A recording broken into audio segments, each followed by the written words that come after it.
I'm still searching for my Doodle and Chat intro dance. That's so funny. Hey, good morning and happy Saturday. Happy Saturday. It's a Doodle and Chat Friend Saturday. I'm very excited. I am also very excited. You look tan. Your color is very good this morning. Awesome. Maybe that's because it's called enough sleep. That's beneficial. What's your color? It's called enough sleep. Yeah, so I slept really well last night, which is good. So that is awesome. I know you and I kind of texted a little bit this morning, and first year as an administrator, and I think, we've talked about that on the show before. And as a teacher, like March is kind of hard, I mean, you're like, things are warming up, kids get a little restless. I did not know how this looked on an admin side, and March Madness has a whole new meaning to me now. And these last 2 weeks have been crazy. Crazy. I know. I think as a teacher, we're just happy to get out of February. Like, that's all. But in March, even as teachers a little bit, but probably more as administrators, now you have a foot in both years, right? You do. And kids, I really honestly believe now kids kind of hibernate over the winter. Our discipline dies off, not as much activity with anything. Like the kids' behaviors are just much less in the winter. And now that it's warming up, those behaviors are starting to ramp up again. And there's been a lot. So my husband laughed at me. I came home. I said, "You didn't tell me about March." And he goes, "Yeah."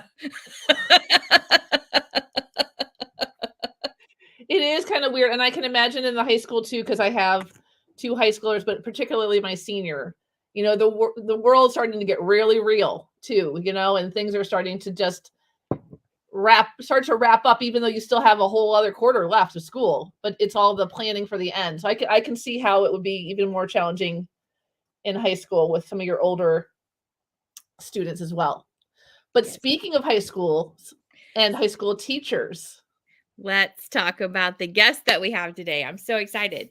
Me too. So she joins us from Florida, where she currently teaches computer science, coaches esports, and serves as the president for the Sunshine State Esports League.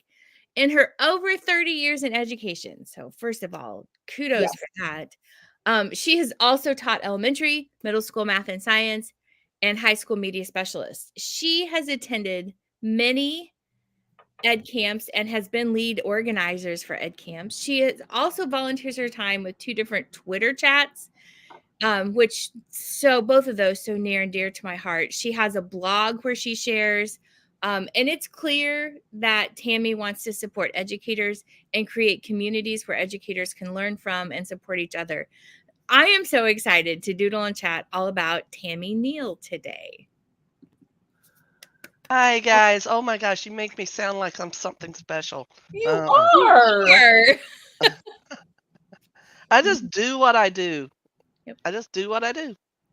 You do. And yes, and I can't wait to share with the world even more about who you are and everything that you do. We have the bowl that knows with us. And yes, and we call it the bowl that knows because it always picks just the right question for our conversation and our guests. And it's filled with very special questions and research all about you, Tammy. Oh my gosh. And this is my life. Oh my gosh. It is. It kind of is like that, isn't it? Yes. I've been teaching 30 years. I remember when that show was fresh. And there's also just a couple of random questions in here that even Mandi and I do not know about. So we are going to turn our drawing cameras on. And we have Lauren here with us. And also Monica, which is wonderful. And I'm getting my names mixed up on my head. And Annabeth's here with us. She's going to pull from the bowl that knows and read us a question. And Tammy, we're going to doodle and chat all about you. It's the E's at the end. It's throwing me. And you still got my name wrong. And I still got your name wrong too. And it's Annabeth.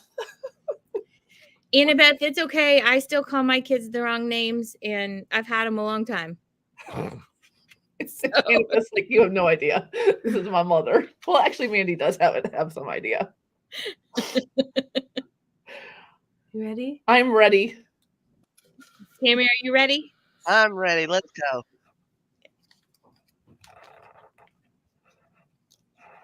Former student Victoria Pittman once said, "I would have given up on math if it wasn't for you, Mrs. Neal." What is special about having this impact on a student? Oh my gosh. She just recently got married as well. Aw. Um, and we're still connected on social media. Um, you know, one of the great things about being a teacher, really great things about being a teacher, is watching the student find themselves. Find that thing that you see in them and watch it come to life. And she is one of those students. Um, it's always more special as a former math teacher when it's a female that finds that spot in your subject. But to have, oh gosh, this is going to be harder than this is not what I expected that they would be like. Okay. Well, I didn't either. I can feel Okay, myself that getting one just teary also, Tammy. It's never our intent, but this is just but it's okay. It's probably what I needed. So, um but that's just the best part about teaching to me is having them find that spot of themselves that they didn't realize you know, the phrase I use now is, yes, you can do hard stuff. You can do hard stuff. Look at that. You thought this was hard and there you are doing it. And um so, I have lots of those stories over the last 30 years. Not all of them come back to me. Oh my gosh, what a great opener. Victoria. Ooh, ooh. well, and as you were, getting emotional too, and then sharing this moment, I realized that I haven't had this. I have a particularly hard group of students this year, and they're just not very reciprocating, and that's okay. That's who they are. That's how they need to be. But just hearing you reflect on that story does remind me of the teachers or the students that I was able also to help find that spot, and it's important for us to remember those moments because that's what we need, right? Because that's why we do what we do. Right. And a lot of times, we're just planting the seed. We don't even get to see it grow. We're just or we may be the water to a seed that was planted by someone else. So, I teach middle school and those are hard years for kids. I Really agree. hard years. Trying to figure out who they are and what's important to them and what they're going to be when they grow. I mean, all the stress that they have in their lives. Just, I don't want to ever do that again, but I'm thankful I'm there to help them do that. I once said when I was in school all those years ago that I never wanted to teach middle school because I didn't want to go through puberty again. Just did not want to do that. That was so hard. But this is where I've been put. And so this is where I help kids grow. That's what teachers do. We just help them grow. Oh, interesting first question. It was. And also that plant analogy, that flower analogy is just that is some gold. I've never Oh, thought I'm big at analogies. I'm that's my jam. it's I my can jam analogy. too. If you ask my kids, they'd be like, Mom has an analogy for everything. So many. Everything. But I also I really want to lean into that perspective of things about how like sometimes we're just there to water them, but we don't get to see them bloom. Or sometimes the seed's been planted and we're just really lucky to be the one that's watering it at the right time. Right. You always want to be the one, right? But Yeah, you think you want to be the one that plants the seed and nurtures it, but this is a journey. And so the seed may be planted long before we get these children. Hopefully there's seeds planted. yeah. And, we get to, knowledge is that water that makes that seed grow. Yeah, no, So, I think we had a was it was it Duff, Mandi, that we had before, who was talking about students coming back and visiting and things like that, and we had a really great conversation about like students that come back and visit us and students that don't, and I think it just goes right along with what you said, Tammy, is about how sometimes we just don't get to see them at the right when they blossom, you know. right. We did all the watering. We're just not there for the end part. It's hard. Well, I once worked in a 6-12 school, and that was nice because I got to see them become adults. Yes. That was that's one of the things I love about the small school. But now that I'm just in a middle school, and I don't want to say just, there's no such thing as just anything. We're coming into, there was conversation earlier about seniors and the last quarter. Well, the same thing's true with my 8th graders and their last quarter. Yes. Okay, so they are there. I have so many 8th graders that are now going, I don't want to go to the high school. I want to stay here because this is where I'm safe and this is where I'm comfortable. This is where I know I'm loved. And I'm like, but you have to go. Have to go. We've prepared you. You are ready. I don't know. I said, darling, I'm always going to be here for you, but you don't need me anymore. Oh, I'm going to come back. Okay. Okay. And I love the ones that do, don't get me wrong. If they need me, I'm right where I'm at. But so many of my kids, they get to the high school and they just fly. And there's bittersweet to that because I'm an elective teacher. All of my classes are mixed grades. So a student can have me for all 3 years of middle school if I'm lucky. And that builds a really deep foundation and relationship with them. I get to know their parents. I get to know their siblings. I get to know all kinds of things about them, and then they're gone. And so I'm going to say this about the group. I teach a broadcasting class in the middle of my school day, and I have some student directors that run the show. I'm really proud of the work that they've done this year. And we have really, really, truly bonded. And I don't know what I'm going to do without them next year. I mean, I'm trying to sit here and rack my brains. How do I do this next year? Because they're important to me. Mm-hmm. And I hope they at least stay in touch a little bit, just a little bit, a little bit. They don't need to come back every week. I love them. They know this. They know this. You're not coming back. Yes, I am. Yes, I am. Okay. You don't. It's okay if you don't. And so this is the time of year that I start prepping with, you say you're coming back, but I want you to know now it's okay if you don't. Yes. I understand. I love you, and I'm going to wish you well no matter what. But it's okay if you don't. Yes.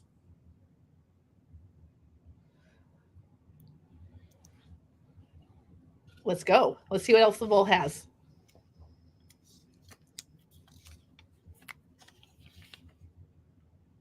Why does putting peanuts in your Coke make a great snack?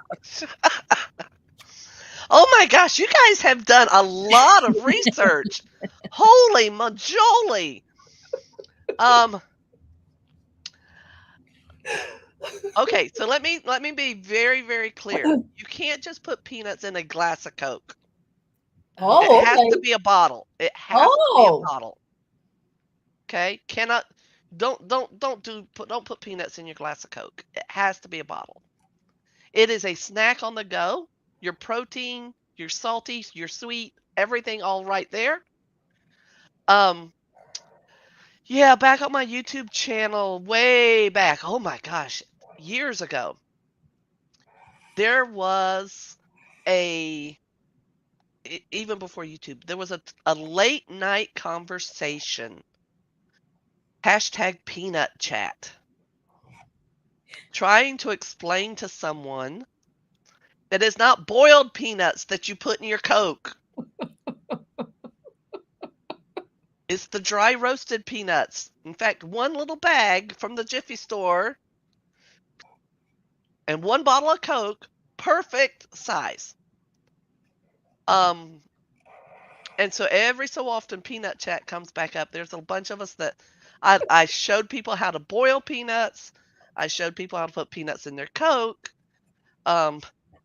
Golly, peanuts in your Coke. I've been doing it since I was a kid. It was the thing, you know? It was the car trip snack. Here, put them in your Coke. I'm gonna have to try it now. Yeah.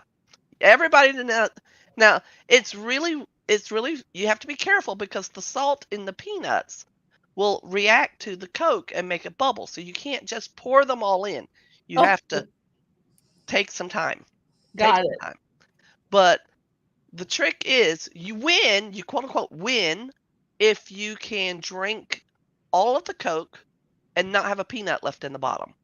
Oh, okay. So that's the challenge. That's always the challenge. Leave a peanut in the bottom of the bottle.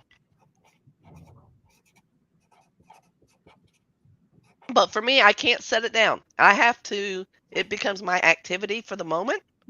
Okay, let's get the peanuts. Because if it sits for more than 10 minutes, I'm not picking it back up. It's just done. It's like your peanuts get soggy. No. Wait, peanuts get soggy? They get waterlogged. I didn't from know the that. drink. Yeah. So if they start to fall to the bottom, then it's all done. All done. Yeah. Yep. And I have new snack goals now. Peanuts and Coke. It's an old Southern thing. It is. It is. It's an old Southern thing. Barbara Mandrell used to sing, "I was country before country wasn't cool," or something like that. And putting peanuts in my Coke. And I'm like, I just grew up peanuts in my Coke. Interesting. It is. I got to read a bit about peanuts in your Coke. I learned about what this was. I was like trying to formulate the question, and then I ended up keeping it simple. But that was after a little bit of a rabbit hole of like. Yeah, it was a definite rabbit hole. The conversation started. I had my wisdom teeth pulled, and I was laying in the bed, and a couple of folks jumped in. I don't know. It's like sometimes the weirdest thing. And somebody asked about boiled peanuts. I'm like, oh, wait. No. Don't get the canned ones. You got to find somebody that makes these fresh. Yeah, I can't imagine canned boiled peanuts taste good. No self-respecting Southerner would say canned boiled peanuts are what you need to do. I don't even know if I've ever had a boiled peanut. I'll have to try that. I'll have to put that on my list as well. Have you had one, Mandi? I have not.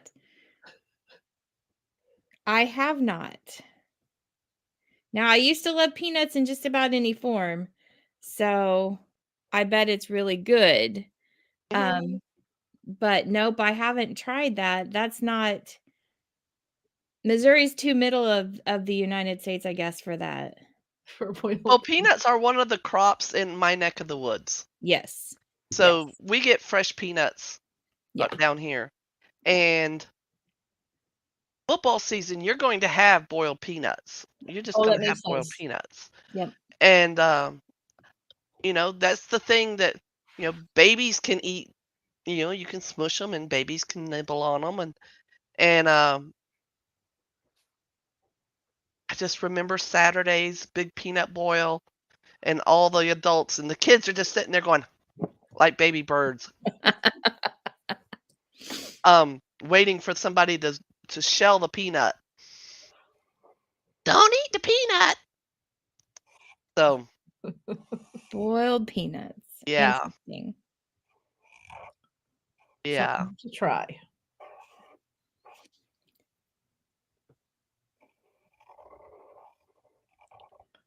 What do you think, Annabeth? Ready for another question? Sure. I mean, we got boiled peanuts and teacher student quotes. What else could be next? Oh, let's go. Let's go.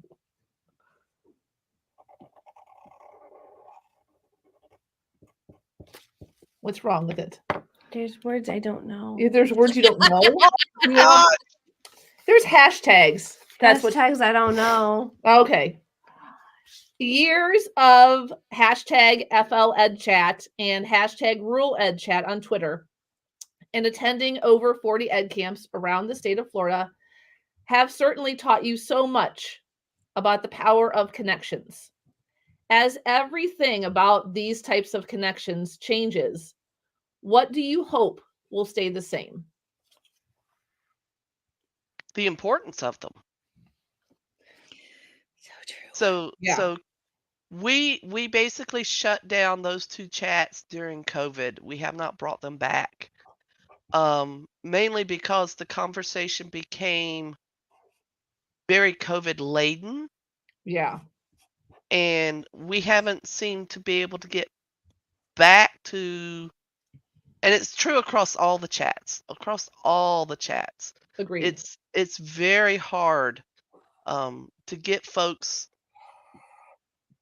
back to sharing. Somewhere along the lines, we have lost the importance of sharing for the sake of sharing.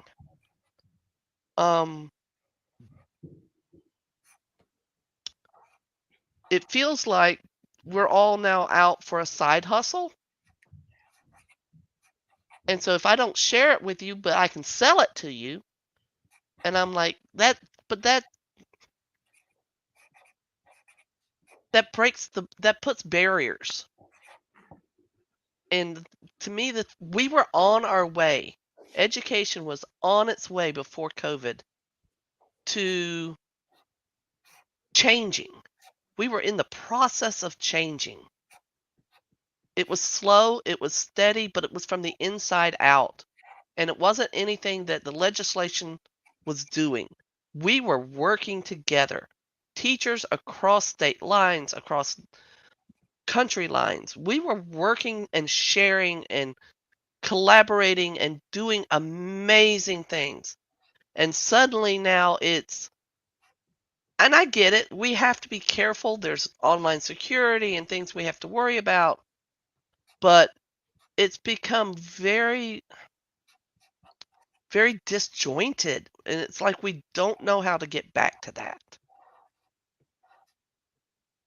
And so many of the teachers that were leading that are now in my age bracket and going, I'm getting ready to retire. I don't want to build that again.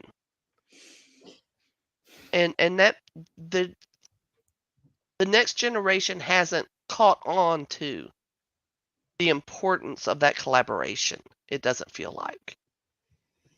Now, when they do, in whatever platform they do, it's going to fly. But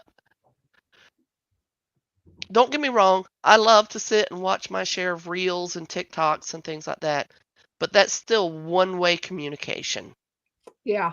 And the thing with the Twitter chats was that it was a two-way street.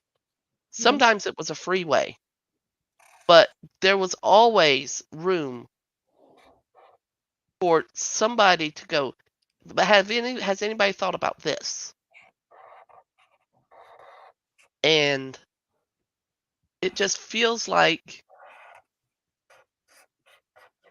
we're all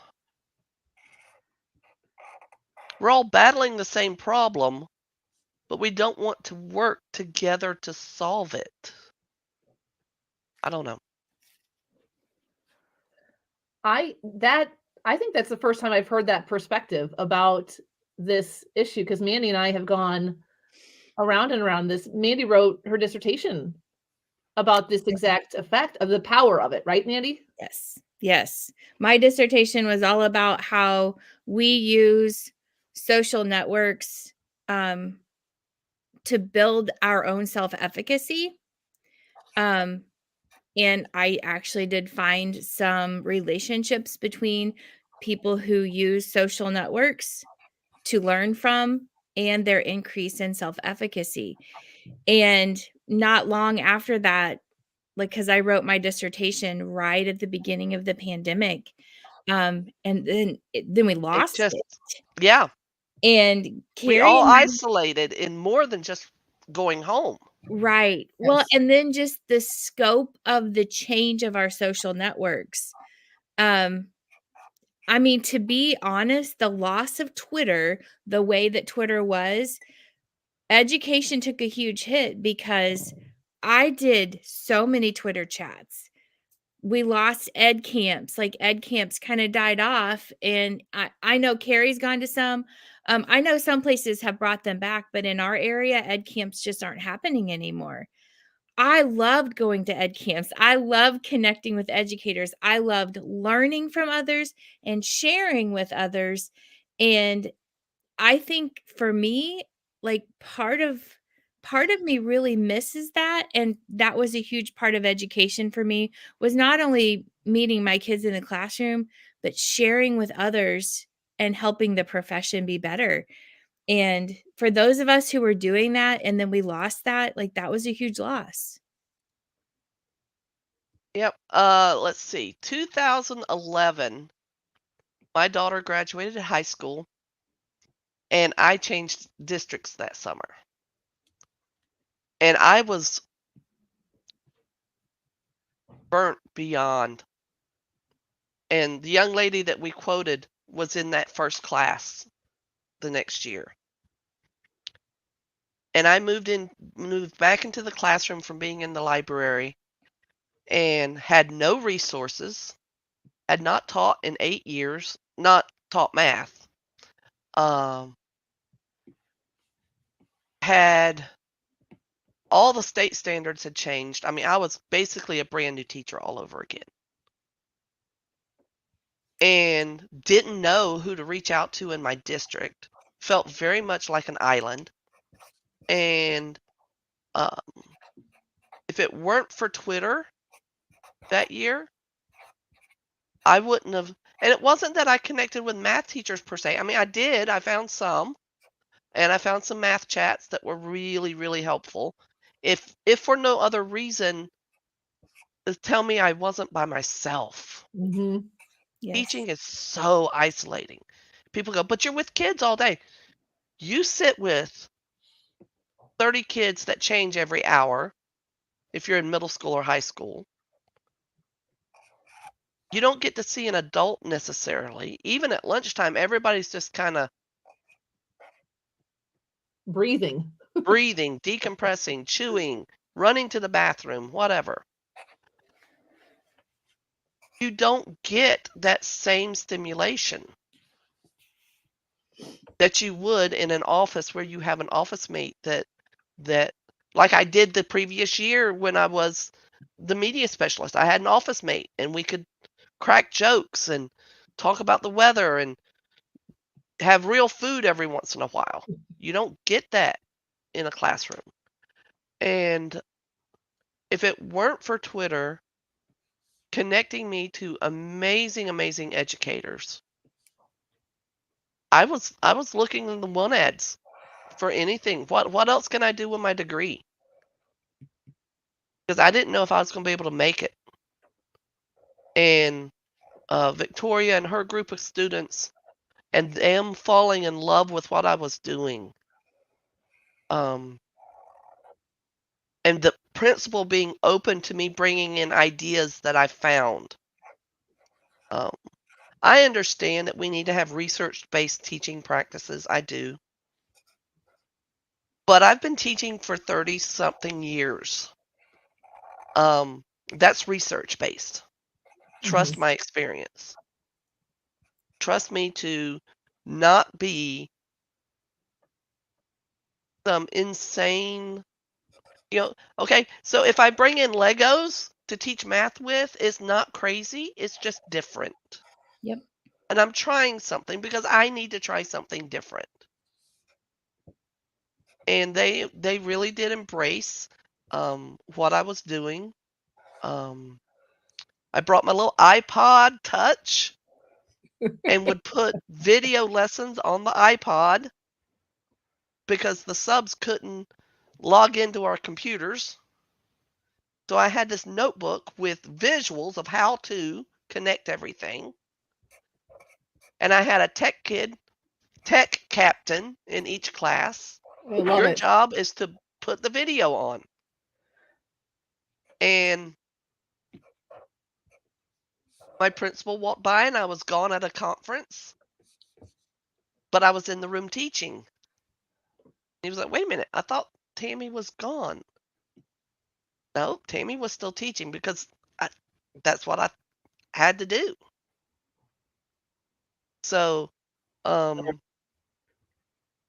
yeah, I mean, it's the ideas that you get because you're connected. Mm-hmm. It might not be that I get a lesson, but it might be I get a spark that sparks a lesson. The aha moments for the kids, there are aha moments for the adults that are just as powerful. And Agreed. and that's to me, that's where the social media connections really, and that's where it really happens. Yeah. I love everything that you said. I really am sitting with the sharing for sharing's sake. And Yeah. because Mandi and I have been going round and round about the loss of Twitter, and I'm still there. I'm still there too. I'm there too. I have high hopes that it's going to make it's going to rebound someday. But you're right. It's just that the sharing for sharing, and not the hustle. It's hard not to hustle because it's all around you. Yeah. But you're right. It was just genuine sharing because we wanted to share how proud we were of what we were doing. But then we were also hoping that other people would connect with our ideas. Yeah, everybody wants to be validated. Yes. Every single person wants to know that what we're doing, A, matters, and B, isn't harming anybody. Yeah. And if we can get someone else to test out what we're doing with another group of students, we've now created research-based educational practices. And the shared experience, which are always powerful. Yes. Yeah. Yes. And that's the one thing that shared experience, that shared culture, we don't have right now in education. Right. You're right. And the math people are doing math things and the science people are doing science things. And we've got to get back to the cross-curricular connection. And that's one of the things I love about being an elective teacher is I get to do that. Yeah. I get to bring it in. I have an ELA teacher, one of my dearest friends, who is now proofing all of the scripts for my broadcasting class. Oh, fun. And so the kids all share them with her. And even, she's an 8th grade teacher, but now all of my 6th grade students are going, oh, Miss Dean needs to look at my how do I get Miss Dean to look at my script? Like she's looking at their scripts, because they want that critical eye that will give them not just feedback, but constructive feedback. And watching them rise to the expectations that we have is amazing. Watching my web design kids, the rule of my class now is I put in a little eye with the big red line through it. No little eyes. No little eyes. No single soul, no baby eye parties. And you've been talking to Miss Dean. I'm like, no. Well, yes. She and I always talk. But but it's true. I said, guys, you can't write code and give instructions with little eyes. You can't write web design. You can't design websites and put little eyes and no grammar, and you can't. Nobody takes you seriously. Well, it's just for you. I said, no, this is not for me. This is for you. I love it. Yeah. No baby eyes. No Come baby on. eyes. It's time for you to grow up. All right, kid. Are we ready for another one? I promise there's no more hashtags in any of them, okay? She's like, I don't believe you. What hobby would you get into if time and money weren't an issue? Okay, let's see.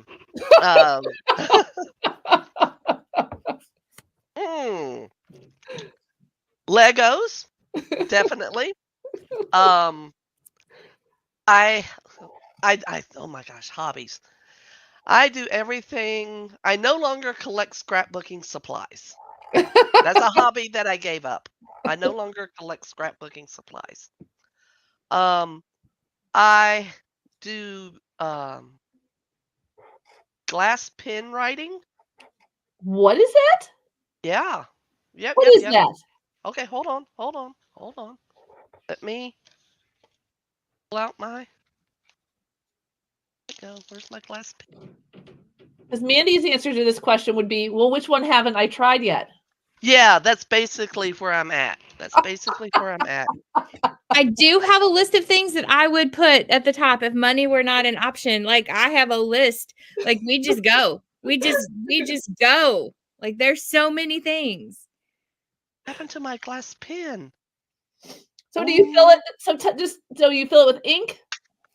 Oh, it's a dip pen. I have ink. Oh, okay. So it's like a quill, basically, Yes. except it's glass. Right in front of me. It's really cool. My daughter has one. So do you do calligraphy with it? Sort of, yeah. I've done calligraphy. Oh, isn't that pretty? Tip. Yep. Okay. So you dip this part, and this part has your reservoir, and the ink just sits on the outside, and I have the nibs for the calligraphy pens. I would be in the office supply junkie space if money were no option.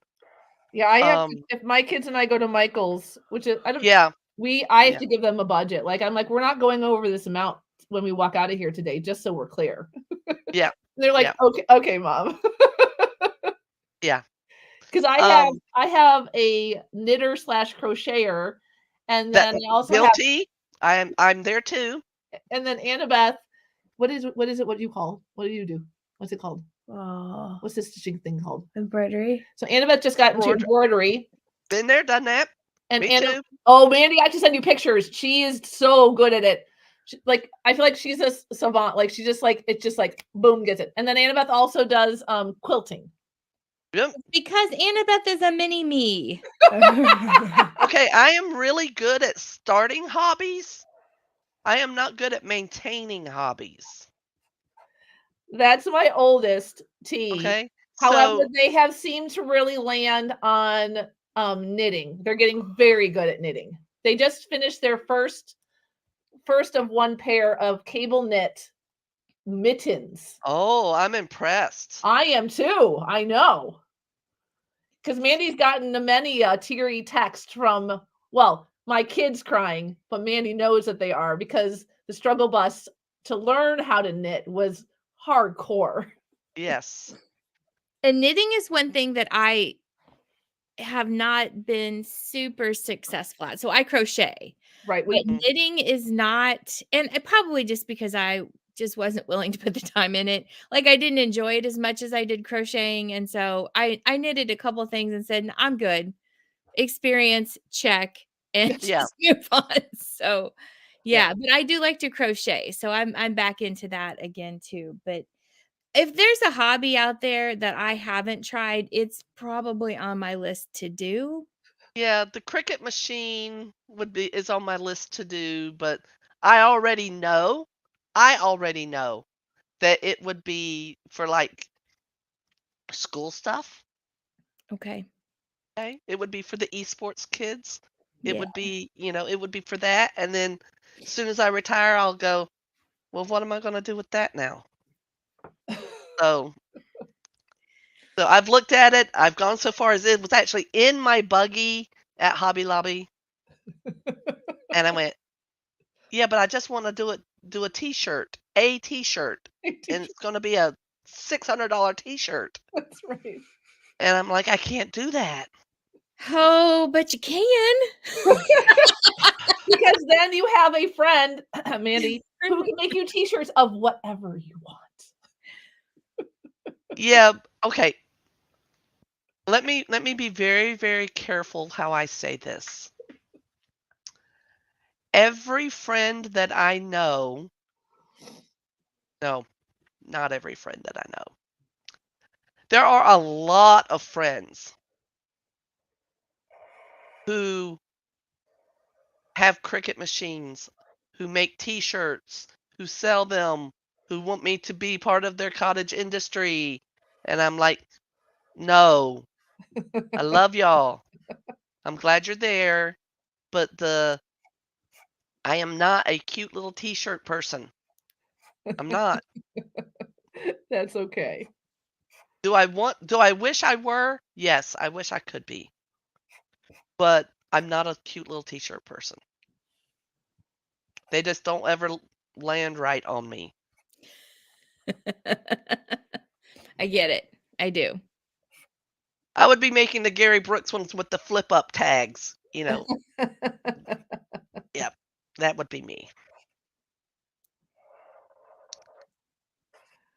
All right, Annabeth, I think we're ready for another one.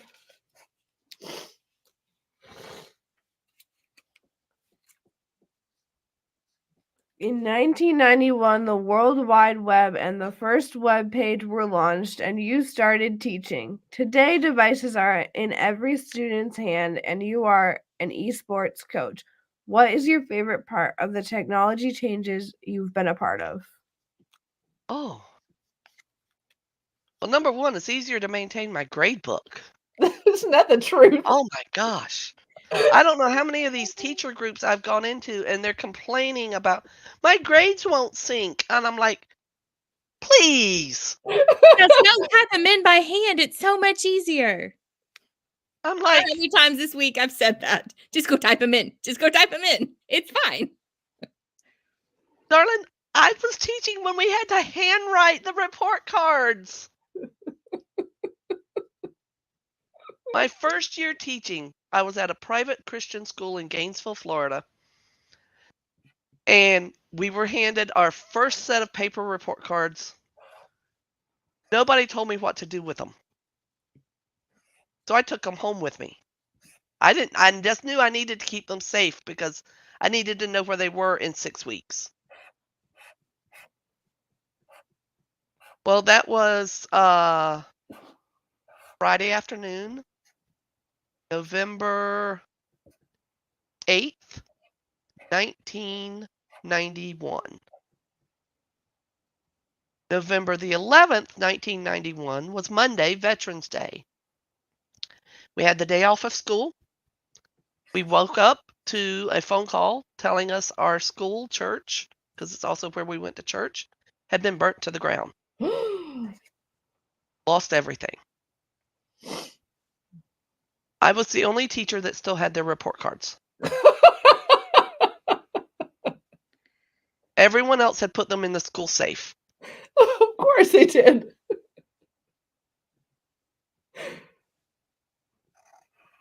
So, do I understand the value of backups? Yes.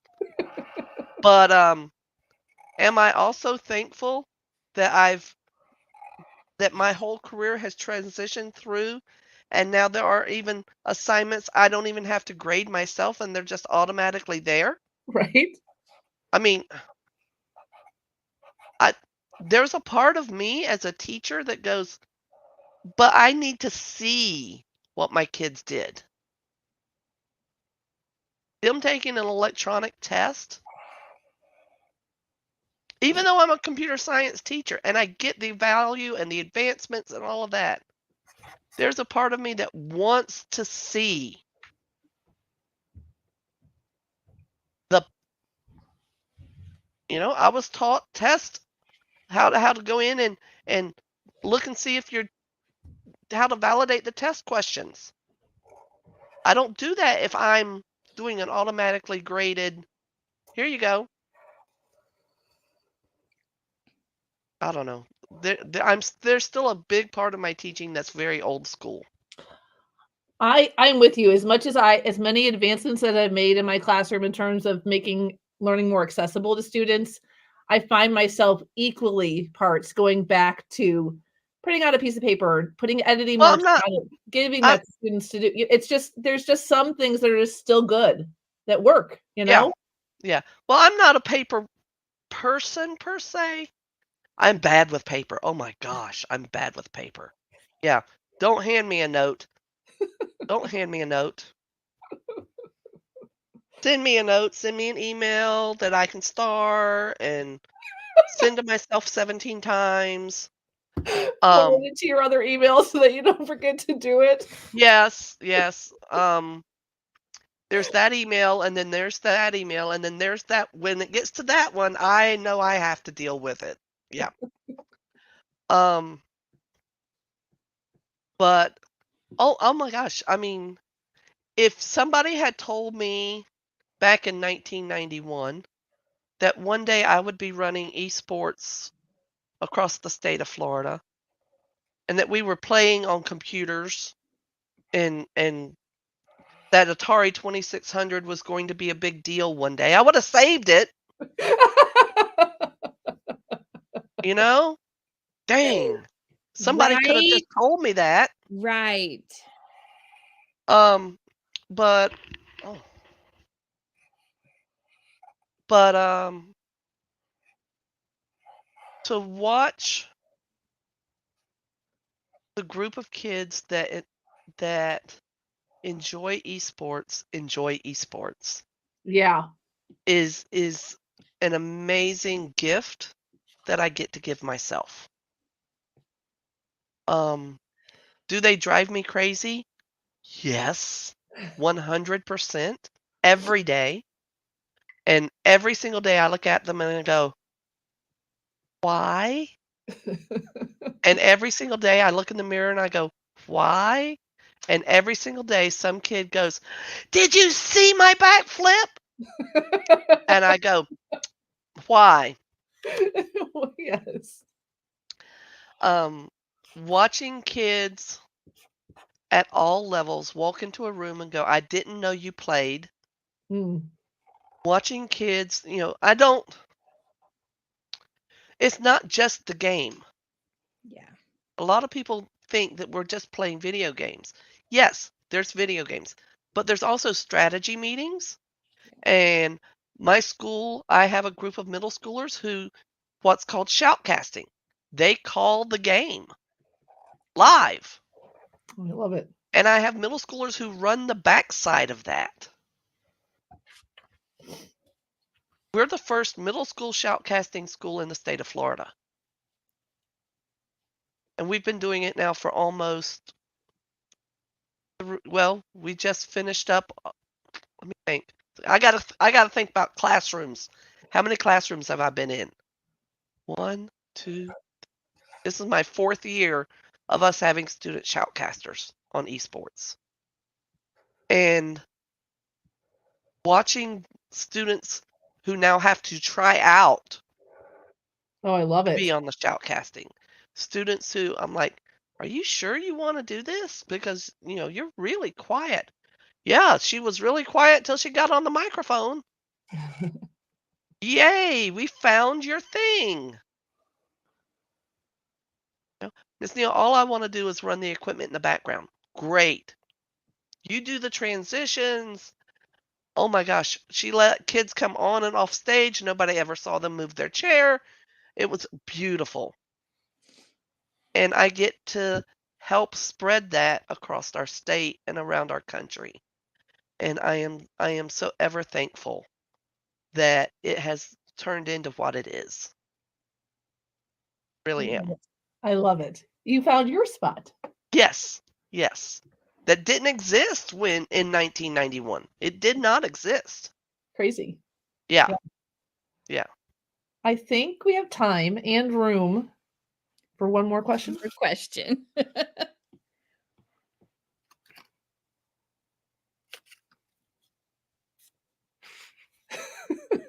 Uh-oh. Uh-oh. What's the weirdest way you have met someone? This is a Say- perfect question for you, and we didn't even plan it. Say that again. What is the weirdest way that you've met someone?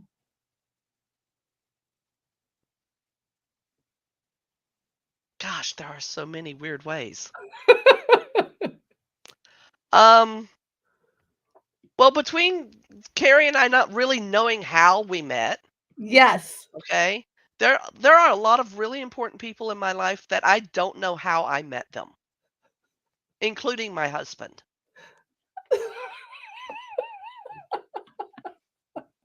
You I don't don't know how remember- you met your husband? I don't remember. I do know how I met him. I don't remember meeting him. Gotcha. Okay. So my whole life, I wanted to be a teacher. My whole life, from kindergarten on. And so that was my goal. That was my goal. So I was 13 and we were living in a place. The landlord that we had invited his sister down to watch football.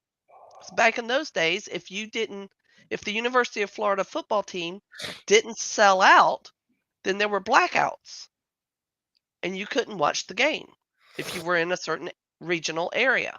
Huh. It was, yeah. And so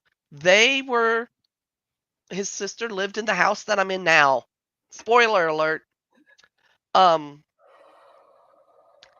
so they came down to watch the Gator football game. And we lived on one end of a piece of property and the landlord lived on the other. And my dad would help him around the farm. It was a working cattle ranch. And so he was driving around showing his farm off to his sister and his nephews and his brother-in-law. And they stop and they introduce themselves. And I don't remember meeting my husband at that time. I remember meeting his mother because she was the first teacher I ever met that wasn't one of my teachers. Ah. And that was huge for me. It was like my first, well, tell me about your school system. Now, my husband says that night he told his cousin that he was going to marry me. It took him another 7 years to ask me out. I love it. But yeah. So our song is Tom Petty's Face in the Crowd. Because he was just a face in the crowd. Oh. That was actually our first date, was a Tom Petty concert. Oh, that's a good date. At the University of Florida, yes. But gosh, I have met so many strange ways. Sean Farnham, Magic Pants Jones on Twitter. We're sitting at an ed camp and I'm talking about Twitter and connections and all of this. And Sean and I had been tweeting with each other and he asks the question, he says, "Oh, you know me as Magic Pants Jones." And I just went, "Oh my gosh, it's Magic Pants Jones. Oh my God." We have been besties since then. Oh, I love stories like that. So there's lots of that. People, when you are on social media, you don't always know who you know. True. True story. Dr. Sarah Thomas from EduMatch and I met online. watching her do how-to videos on YouTube. And now I'm part of her foundation.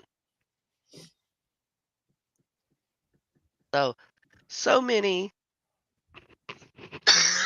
excuse me, really amazing people that I'm connected to, and so thankful for each and every connection.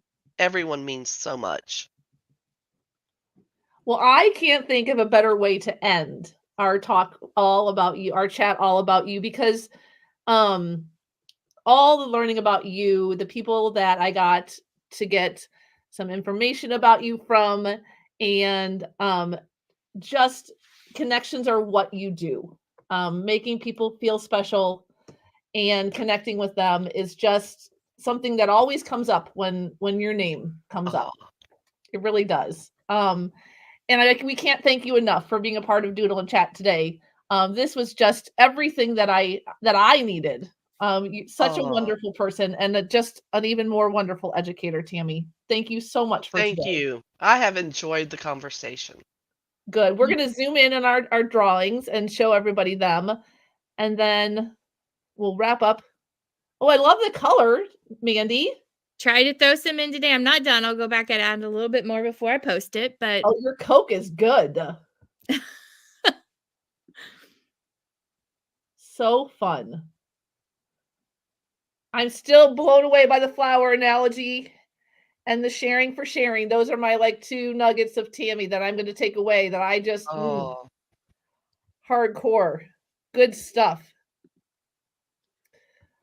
Oh, I've enjoyed it. I'm not going to share mine because you guys had me having to think so much that mine is so plain.